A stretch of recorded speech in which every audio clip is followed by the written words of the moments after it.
नाज़रीन, जिथे एक हुकूमत मैनेजमेंट कर रही है कि मुमकिन बहरान जो पेट्रोल का ओरे तो बचा जा सके, उत्थे एक नवा चैलेंज जो पाकिस्तान में होर दरपेश है वो IMF की सूरत कि IMF ने पाकिस्तान पेट्रोल और डीजल उत्ते जी सबसिडी वो देने तो मना करता और यह कहा गया कि जो टारगेट है 1468 अरब का वो 30 जून तक मुकम्मल करना।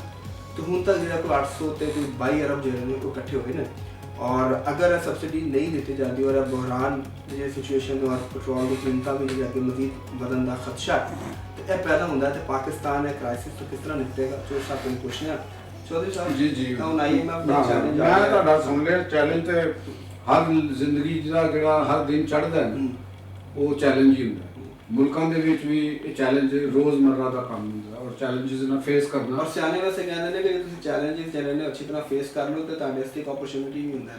ਤੇ ਚੈलेंजेस ਹੁੰਦਾ ਹੀ ਅਪਰਚੂਨਿਟੀ ਨਹੀਂ। ਅੱਛਾ ਜੀ। ਤੁਹਾਨੂੰ ਕਿਹਨੇ ਕਿਹਾ ਕਿ ਅਪਰਚੂਨਿਟੀ ਨਹੀਂ ਹੁੰਦੀ।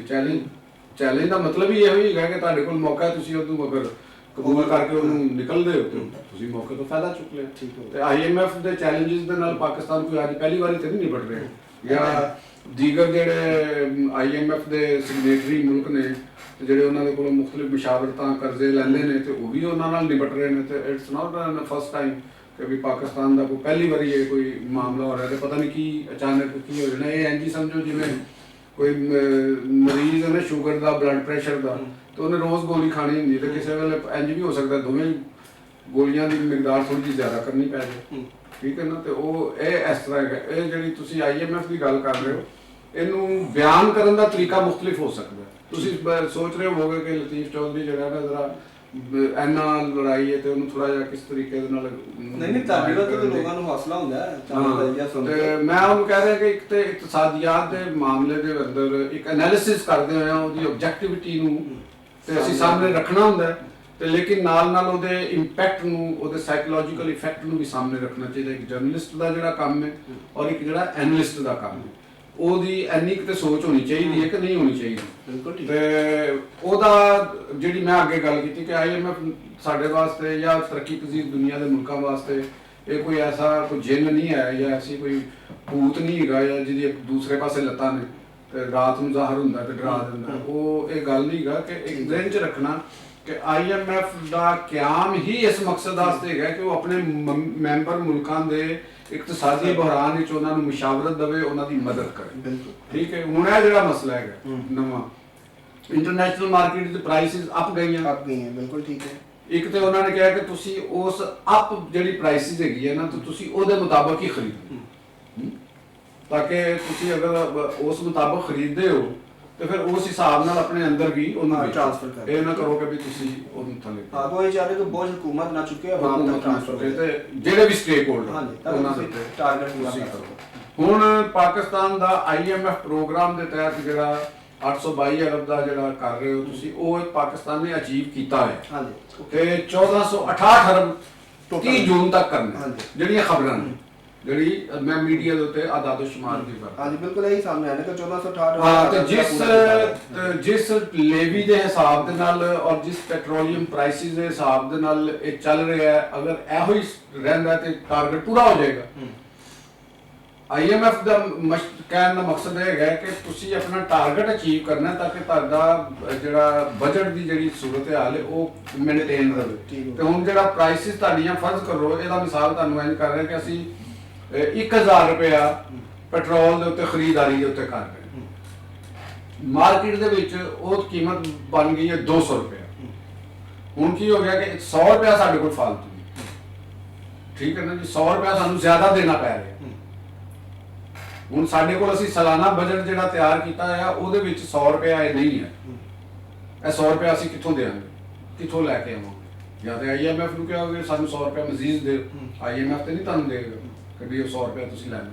ਉਹਦਾ ਤਰੀਕਾ ਹੁੰਦਾ ਕਿ ਉਹੀ ਜਿਹੜੀ ਮੈਂ ਬਿਹਤਰ ਮੈਨੇਜਮੈਂਟ ਕਰਨੀ ਕਿ ਇਹ ਜਿਹੜਾ 100 ਰੁਪਇਆ ਹੈ ਅਸੀਂ ਆਪਣੇ ਮੁਲਕ ਨੂੰ ਹੋਰ ਕਰਜ਼ਾ ਲੈਣ ਦੀ ਬਜਾਏ ਕਿ ਜਿਹੜੀਆਂ ਦੀਗਰ ਮਦਾਂ ਦੇ ਵਿੱਚ ਅਸੀਂ ਮੁxtਲਿਫ ਮਦਾਂ ਦੇ ਜਿਹੜੇ ਪੈਸੇ ਰੱਖੇ ਹੋਏ ਨੇ ਜਾਂ ਸਬਸਿਡੀ ਰੱਖੀ ਜਾਂ ਪੈਸੇ ਰੱਖੇ ਨੇ ਜਾਂ ਬਿਊਰੋਕ੍ਰੇਸੀ ਦੀ ਮਰਾਹਤ ਵਾਸਤੇ ਰੱਖਿਆ ਹੈ ਜਾਂ ਜਿਹੜੀਆਂ ਸੈਨੇਟ ਔਰ ਇਹਨਾਂ ਦੀਆਂ ਮਰਾਹਤ ਵਾਸਤੇ ਜਿਹੜੇ ਪੈਸੇ ਰੱਖੇ ਹੋਏ ਨੇ ਅਸੀਂ ਉਹ ਪੈਸੇ ਲੈ ਕੇ ਉਹ 100 ਰੁਪਇਆ ਦੇ ਰਹੀ ਹੈ। ਬੜੀ ਖਤਰਨਾਕ ਗੱਲ ਕਰ ਰਹੇ ਹੋ, ਤੇ ਕੋਈ ਰਾਜ਼ੀ ਨਹੀਂ ਜੋ। अब देखो ਇਹ ਮਜ਼ਾਕ ਦੀ ਗੱਲ ਕੀਤੀ ਹੈ ਕਿ ਜਿਹੜੇ ਸਾਡੇ ਇਸ ਵਕਤ 4 ਅਸੈਂਬਲੀਆਂ ਨੇ ਸੂਬਾਈ, 2 ਅਸੈਂਬਲੀਆਂ ਨੇ ਮਰਕਜ਼ ਵਿੱਚ, ਸੈਨੇਟ ਕੌਮੀ ਅਸੈਂਬਲੀ, ऐवान सदर, ऐवान वज़ीर आज़म और वज़रा, गवर्नर, स्टाफ और ये सारा चीज़ा मौजूद ने और इन्हां ਦੀਆਂ ਤਨਖਾਹਾਂ, इन्हां ਦੀਆਂ ਮਰਾਤ ਅਸੂਲੀ ਤੌਰ ਦੇ ਉੱਤੇ ਤੇ ਸਾਡੇ ਜਿਹੜੇ ਆਵਾਮ ਦੇ ਰਿਪਰੈਜ਼ੈਂਟੇਟਿਵ ਨੇ, ਮੈਂ ਬਿਊਰੋਕ੍ਰੇਸੀ ਦੀ ਗੱਲ ਨਹੀਂ ਕਰ ਰਿਹਾ, ਸਰਕਾਰੀ EMPLOYE ਦੀ ਗੱਲ ਨਹੀਂ ਕਰ ਰਿਹਾ, ਇਹ ਹੈਗੇ ਨੇ ਆਵਾਮ ਦੇ ਨੁਮਾਇੰਦੇ।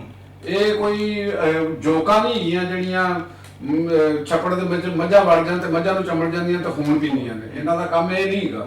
ਇਹਨਾਂ ਦਾ ਕੰਮ ਹੈਗਾ ਕਿ ਅਗਰ ਇਹ ਬਹਿਰਾਨ ਹੈਗਾ ਤੇ 2 ਮਹੀਨੇ 3 ਮਹੀਨੇ 4 ਮਹੀਨੇ ਵਾਸਤੇ ਕਹਿ ਦੇਣ ਕਿ ਅਸੀਂ ਕਿਸੇ ਕਿਸਮ ਦੀਆਂ ਸੈਲਰੀਆਂ ਔਰ ਮਰਾਤ, ਯਾਨੀ ਪੈਟਰੋਲ ਦੀ ਮਾਦੀ ਚ ਡੀਏ ਇਹ ਉਹ ਇਹ ਕੋਈ ਨਹੀਂ ਦੇਾਂਗੇ। ਅਸੀਂ ਇੱਕ ਸਰਕਾਰੀ ਖਜ਼ਾਨੇ ਨੂੰ अब ਤੁਸੀਂ ਪੈਸੇ ਦੇ ਦਿੱਤੇ ਕਿ ਤੁਸੀਂ ਸਾਡੇ ਪੈਸੇ ਦੂਸਰੇ ਪਾਸੇ ਸਭ ਇੱਥੇ ਤੇ ਉਹ ਵਜ਼ੀਰ ਆਜ਼ਮ ਮੈਂ ਕਹਿੰਦੇ ਰਹਿੰਦੇ ਕਿ ਸਾਡਾ ਖਰਚਾ ਨਹੀਂ ਪੂਰਾ ਹੁੰਦਾ, ਤਨਖਾਹ ਤੁਸੀਂ ਕਹਿੰਦੇ ਹੋ 6 ਮਹੀਨੇ ਪੂਰੇ ਇਹਨਾਂ ਦੇ ਖਰਚੇ ਤੇ ਇੰਜ ਹੀ ਰਹਿਣੇ ਨੇ। ਦੇਖੋ ਥੋੜੀ ਜਿਹੀ ਕੁਰਬਾਨੀ ਵੀ ਤਾਂ ਦੇਣੀ ਹੈ ਨਾ, ਆਵਾਮ ਦੇ ਨੁਮਾਇੰਦੇ ਕੁਰਬਾਨੀ ਆਵਾਮ ਨੇ ਦੇਣੀ, ਆਵਾਮ ਨੇ ਤਾਂ ਨਹੀਂ ਨਾ ਦੇਣੀ, ਇਹਨਾਂ ਨੇ ਦੇਣੀ। ਆਵਾਮ ਤਾਂ ਪਹਿਲੇ ਵੀ ਦੇ ਰਹੀ ਹੈ। ਉਹ ਤੇ ਹਮੇਸ਼ਾ ਤੁਸੀਂ ਇਹਦਾ ਮਤਲਬ ਹੈ ਕਿ ਤੁਸੀਂ ਉਹਨਾਂ ਦੀ ਸਪੋਰਟ ਕਰ ਰਹੇ ਹੋ। ਮੈਂ ਕਹਿ ਰਿਹਾ ਕਿ ਉਹਨਾਂ ਤੇ ਦਬਾਅ ਵਧਾਓ, ਉਹਨਾਂ ਨੂੰ ਥੋੜੀ ਜਿਹੀ ਸ਼ਰਮ ਦਿਲਾਓ। ਮੈਂ ਉਹਨਾਂ ਦੀ ਤੁਹਾਨੂੰ ਸਪੋਰਟ ਕਰ ਰਿਹਾ, ਮੈਂ ਕਹਿੰਦੇ ਨੇ ਕਿ ਦਬਾਅ ਕੁਰਬਾਨੀ ਆਵਾਮ ਦਾ ਕੰਮ ਹੈ ਤੇ ਅਸੀਂ ਉਹ ਹਾਲਤ ਲਿਆਦਾ। ਮੇਰਾ ਨਹੀਂ ਖਿਆਲ ਕਿ ਗਵਰਨਮੈਂਟ ਦੇ ਕੋਲ ਇੰਨਾ ਕੁ ਮੈਨੇਜ ਕਰਨ ਦਾ ਉਹਨਾਂ ਦੇ ਕੋਲ ਪਾਕਿਸਤਾਨ ਦੀ ਇਕਨੋਮਿਕ ਟੀਮ ਕੋਲ ਹੈ। ਇਹ ਮੈਂ ਮਸ਼ਵਰਾ ਦੇ ਰਿਹਾ ਹਾਂ ਕਿ ਅਗਰ ਸਾਨੂੰ ਕੁਝ ਵੀ ਨਹੀਂ ਕਰਨਾ ਪੈਂਦਾ ਤੇ ਇਹ ਪੈਸੇ ਵੀ ਆ ਜਾਣ, ਗਵਰਨਮੈਂਟ ਦੇ ਪੈਸੇ ਬਾਅਦ ਆਲਰੇਡੀ ਅਦਾ ਕਰ ਰਹੇ ਨੇ, ਇਹੋ ਹੀ ਅਸੀਂ ਜ਼ਰਾ ਫालतू ਬਿੱਲ ਦੇ ਲਵਾਂਗੇ ਉਹਦਾ ਕਿ ਸਾਡੇ ਕੋਲ ਇਹ ਮਾਮਲਾਤ ਆ ਰਹੇ ਨੇ। ਫਿਰ ਦੂਸਰੀ ਇੱਕ ਹੋਰ ਵੀ ਖਬਰ ਸੀ ਕਿ ਪਾਕਿਸਤਾਨ ਦੀ ਜਿਹੜੀ ਮੁxtਲਿਫ ਪ੍ਰਵਾਜ਼ਾਂ ਦਾ ਮੁxtਲਿਫ ਅਲਟਰਨੇਟ ਪ੍ਰਵਾਜ਼ਾਂ ਜਿਹੜੀਆਂ ਪਾਕਿਸਤਾਨ ਤੋਂ ਗੁਜ਼ਰ ਰਹੀਆਂ ਨੇ ਦੀਗਰ ਮੁਲਕਾਂ ਦੀਆਂ, ਤੇ ਉਹਦੀ ਮਦਦ 'ਚ ਵੀ ਪਾਕਿਸਤਾਨ ਦੇ ਕੋਲ ਕੁਝ ਪੈਸੇ, ਜਿੱਥੇ ਬਲੇਸਿੰਗ ਇਨ ਡਿਸਗਾਈਜ਼ ਹੁੰਦੀ ਹੈ, ਤੇ ਉਹ ਵੀ ਪਾਕਿਸਤਾਨ ਦੇ ਕੋਲ ਕੁਝ ਪੈਸੇ ਆ ਰਹੇ ਨੇ। ਠੀਕ ਹੋ ਗਿਆ। ਦੂਸਰਾ ਗਵਰਨਮੈਂਟ ਦੇ ਮੁਤਾਬਕ ਹੀ ਸਾਡੇ ਕੋਲ 28 ਦਿਨ ਦਾ ਆਇਲ ਰਿਜ਼ਰਵ ਮੌਜੂਦ ਸਨ। ਜੰਗ ਨੂੰ 6-7 ਦਿਨ ਹੋਏ, 7 ਦਿਨ ਦੇ ਨੇ, ਇਹਦਾ ਮਤਲਬ ਕਿ 21 ਦਿਨ ਦੇ ਸਾਡੇ ਕੋਲ ਰਿਜ਼ਰਵ ਮੌਜੂਦ ਨੇ। ਤੇ ਪਾਕਿਸਤਾਨ ਅਗਰ ਆਲਮੀ ਮਾਰਕੀਟ ਦੇ ਵਿੱਚੋਂ ਥੋੜਾ ਜਿਹਾ ਦਿਨ ਅਗਰ ਉਹ ਇੰਤਜ਼ਾਰ ਕਰ ਲੈਂਦਾ ਹੈ, ਜਾਂ ਉਹ ਕੋਈ ਇਹਨਾਂ ਨੂੰ ਤੇ ਅਸੂਲਨ ਤੇ ਪਹਿਲੇ ਹੀ ਕੁਝ ਜ਼ਿਆਦਾ ਪੈਟਰੋਲ ਮਜ਼ੀਦ ਖਰੀਦ ਲੈਣਾ ਸੌਦੀ ਨਾਲ ਮੁਲਾਕਾਤ ਵੀ ਤੇ ਉਹ ਕਰ ਹੁਣ ਦਾ ਜਿਹੜਾ ਸਾਡੇ ਕੋਲ ਇਹ ਜ਼ਿਹਨ 'ਚ ਰੱਖਣਾ ਕਿ ਆਬ ਨਾਏ ਹੁਰਮਜ਼ ਦਾ ਸਟ੍ਰੇਟ ਹੁਰਮਜ਼ ਦੇ ਅੰਦਰ ਹਜੇ ਵੀ ਟ੍ਰੈਫਿਕ ਜਾਰੀ, ਉਹ ਮੁਕੰਮਲ ਬੰਦ ਨਹੀਂ ਹੋਈ। ਜ਼ਿਹਨ ਦੇ ਵਿੱਚ ਰੱਖਣਾ, ਖਬਰਾਂ ਹੋਣੀਆਂ ਉਹ ਇੱਕ ਅਲੱਗ ਚੀਜ਼ ਹੈ, ਹਰ ਚੀਜ਼ ਦਾ ਉਹ ਮੁਕੰਮਲ ਐਂਡੀ ਰੈਡ ਸੀ ਹਜੇ ਵੀ ਖੁੱਲਾ ਹੈ। ਹਫਾਜ਼ਤੀ ਇਕਦਾਮਾਤ ਦੇ ਤਹਿਤ ਕੁਝ ਜਿਹੜੇ ਟੈਂਕਰਸ ਨੇ, ਆਇਲ ਟੈਂਕਰ ਨੇ, ਉਹਨਾਂ ਨੂੰ ਬਣਾਇਆ ਹੈ ਤੇ ਚੀਜ਼ਾਂ ਨੇ। ਤੇ ਈਰਾਨ ਦੀ ਜਿਹੜੀ ਮੁਜ਼ਾਮਤ ਹੈਗੀ ਹੈ ਉਹ ਮਿਜ਼ਲਸ ਦੀ ਹੱਦ ਤੱਕ ਹੈ, ਔਰ ਇਹਨਾਂ ਦੀ ਅਮਰੀਕਾ ਦੀ ਤਰਫੋਂ ਵੀ ਆਇਆ ਕਿ ਉਹਦੇ ਅੰਦਰ 2 ਦਿਨ ਤੋਂ ਕਮੀ ਆ ਰਹੀ ਹੈ। ਜਿਹੜੇ ਈਰਾਨੀ ਮਿਜ਼ਲ ਅਟੈਕ ਜਿਹੜੀ ਰੇਸ਼ੋ ਸੀ ਉਹ ਘਟ ਰਹੀ, ਉਹਦੇ ਚ ਇਜ਼ਾਫਾ। ਉਹਦੀ ਵਜ੍ਹਾ ਹੈਗੀ ਹੈ ਕਿ ਈਰਾਨ ਦੇ ਅੰਦਰ ਇਸ ਵੇਲੇ ਕਿਉਂਕਿ ਜਿਹੜੇ ਮੌਜੂਦਾ ਜ਼ਖਾਇਰ ਨੇ ਮਿਜ਼ਲ ਦੇ ਉਹ ਹੀ ਫਾਇਰ ਹੋ ਰਹੇ ਨੇ ਨਾ, ਨਵੇਂ ਤੇ ਤਿਆਰ ਨਹੀਂ ਹੋ ਰਹੇ ਨਾ, ਕਿਉਂਕਿ ਉਹਨਾਂ ਦੇ ਉੱਤੇ ਫਾਇਰਿੰਗ ਹੋ ਰਹੀ ਹੈ, ਬਾਹਰੋਂ ਫਜ਼ਾ ਦੇ ਵਿੱਚੋਂ ਜੰਗ ਹੋ ਰਹੀ ਹੈ। ਦਾ ਦਾਵਾ ਨਹੀਂ, ਈਰਾਨ ਤੇ ਕਹਿ ਰਿਹਾ ਕਿ ਅਸੀਂ ਤਾਂ ਨਵੇਂ ਤਿਆਰ ਹੀ ਕਰੀ ਜਾ ਰਹੇ ਹਾਂ। ਈਰਾਨ ਦਾ ਉੱਤੇ ਵਜ਼ੀਰ ਨਾਰੀ ਜਾਨੀ ਕਰ ਰਿਹਾ ਨਾ, ਲਾਰੀ ਜਾਨੀ ਕਰ ਰਿਹਾ, ਜਾਂ ਇਰਾਕੀ ਵਜ਼ੀਰ ਖਾਰਜਾ ਕਰ ਰਹੇ ਨੇ।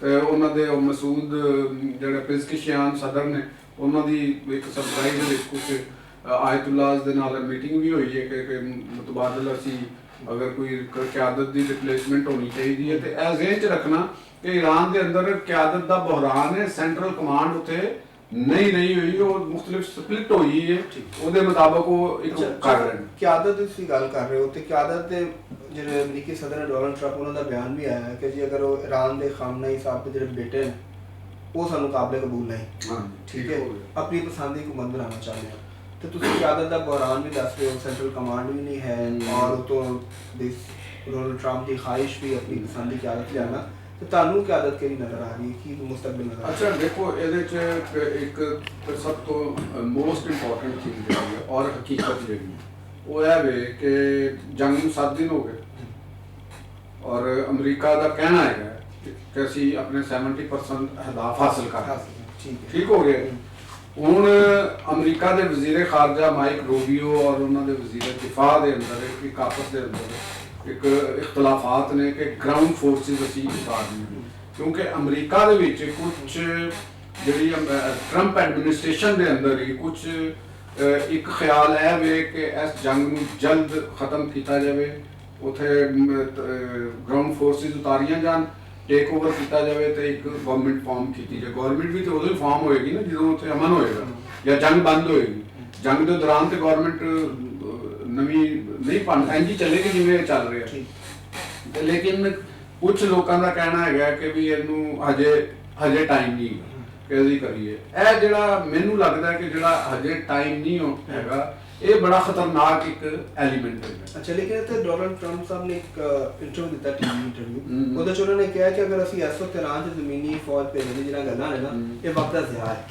ਕਿਉਂਕਿ ਇਰਾਨੀ ਵਜ਼ੀਰ ਖਾਰਜਾ ਨੇ ਕਿਹਾ ਸੀ ਨਾ ਕਿ ਅਮਰੀਕਾ ਮੁਮਕਿਨ ਹਮਲੇ ਦੀ ਤਿਆਰੀ ਕਰ ਰਿਹਾ ਹੈ ਔਰ ਉਹ ਕਹਿ ਰਹੇ ਨੇ ਕਿ ਐਸੀ ਕੋਈ ਗੱਲ ਨਹੀਂ, ਡਿਨਾਈ ਕਰ ਰਹੇ ਨੇ। ਨਹੀਂ, ਉਹਦੀ ਵਜ੍ਹਾ ਹੈਗੀ ਹੈ ਨਾ ਕਿ ਜਿਹੜੇ ਪਾਸਦਾਰ ਅਸਲ ਫੋਰਸ ਤੇ ਉੱਥੇ ਪਾਸਦਾਰ ਆਉਂਦੀ ਹੈ ਨਾ ਕਿ ਉਹਨਾਂ ਦੀ ਕੁਵਤ ਨੂੰ ਖਤਮ ਕਰਨ ਵਾਸਤੇ ਉਹਨਾਂ ਦਾ ਅਸਲਾ ਤੇ ਉਹਨਾਂ ਨੇ ਕਰ ਲਿਆ, ਉਹਨਾਂ ਦੀ ਫਜ਼ਾਈਆ ਦੇ ਹਵਾਲੇ ਨਾਲ ਵੀ ਖਾਸੀ ਹੱਦ ਤੱਕ ਕਰ ਲਿਆ।